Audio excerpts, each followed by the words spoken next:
আপনারা জানেন যে আমরা আজকে বিকালের দিকে একটি বক্তব্য শুনেছি। এই বক্তব্য সাখাওয়াত হোসেনের। এতে আমরা মনে করছি এটি একটি ফ্যাসিস্ট সরকারের দালাল। এই পর্যায়ে আপনারা যারা আজকে এই মিছিলে এসেছেন, আজকের এই বিক্ষোভ মিছিলে আপনারা আমাদের নেতৃবৃন্দর বক্তব্যগুলো মনোযোগ সহকারে শুনবেন। প্রিয় সহযোদ্ধাবৃন্দ, এ পর্যায়ে আপনাদের সামনে মূল্যবান বক্তব্য রাখবেন।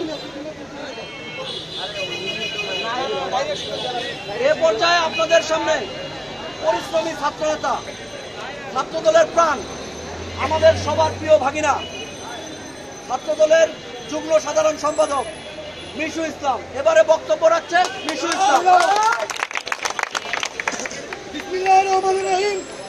প্রিয় সংগ্রামী সাথী ও বন্ধুগণ, আপনারা অল্প কিছুক্ষণ সময়ের মধ্যে এতজন আমাদের ইউনিয়ন পর্যায়ে ছাত্রদল নেতৃবৃন্দ এসেছেন, তাদেরকে আমি অন্তরস্থল থেকে সবাইকে ধন্যবাদ জানাচ্ছি।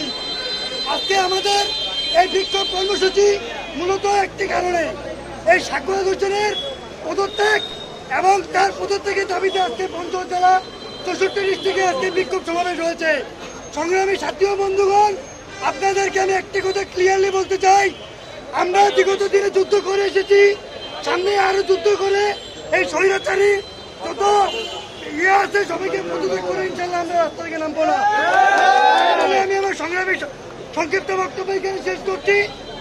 শহীদ জিয়া অমরক, দেশনেত্রী বেগম খালেদা জিয়া জিন্দাবাদ, তারুণ্যের অঙ্ক তারেক রহমান জিন্দাবাদ, ব্যারিস্টার জমির উদ্দিন সরকার জিন্দাবাদ, ব্যারিস্টার নওশাদ জমি জিন্দাবাদ। সবাইকে সংগ্রামী সালাম। প্রিয় সহযোদ্ধা বন্ধু, এ পর্যায়ে আপনাদের সামনে বক্তব্য রাখবেন পঞ্চগড় জেলা ছাত্র দলের বারবার কারা নির্যাতিত নেতা, পরিশ্রমী ছাত্র নেতা, আমার প্রিয় ছোট ভাই, সাংগঠনিক সম্পাদক জুয়েল রানা।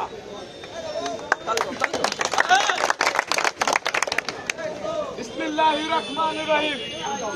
দক্ষিণ এশিয়ার সর্ববৃহৎ ছাত্র সংগঠন বাংলাদেশ জাতীয়তাবাদী ছাত্র দলের প্রিয় সহযোদ্ধাবৃন্দ, আমি আজকে একটি কথা তো না বললেই নয় যে এত অল্প সময়ের মধ্যে আপনাদের যে উপস্থিতি, এটাই প্রমাণ করে দেয় কোন স্বৈরাচার এই বাংলার মাটিতে এসে হাত পা ফেলতে পারবে না ইনশাআল্লাহ। প্রিয় সহযোদ্ধাগণ, আপনারা জানেন এই অন্তর্বর্তীকালীন সরকারের যে স্বরাষ্ট্র উপদেষ্টা আছেন এম সাখাওয়াত হোসেন, তিনি আজকে একটি ভিডিও বার্তা দিয়েছেন প্রেস কনফারেন্সের মাধ্যমে, এবং তিনি ওনার প্রেস কনফারেন্সের মাধ্যমে এটা প্রমাণ করেছেন যে তিনি বাংলাদেশে এই শেখ হাসিনার একটি এজেন্ডা বাস্তবায়নের জন্য দায়িত্ব পালন করছেন। প্রিয় সহযোদ্ধারা, তাই আপনারা সহজ জায়গা থেকে এই আওয়ামী লীগকে 15 আগস্টে যে প্রোগ্রাম করতে চায়, সেই প্রোগ্রামটিকে কিভাবে ব্যাঘাত করানো যায়, কিভাবে দমন করা যায় বাংলার মাটি থেকে স্বৈরাচার সরকারকে, সেই ব্যবস্থা রাখবেন। আজকে এই অন্তর্বর্তীকালীন সরকারের পরপর একটা ঘটনা ঘটছে।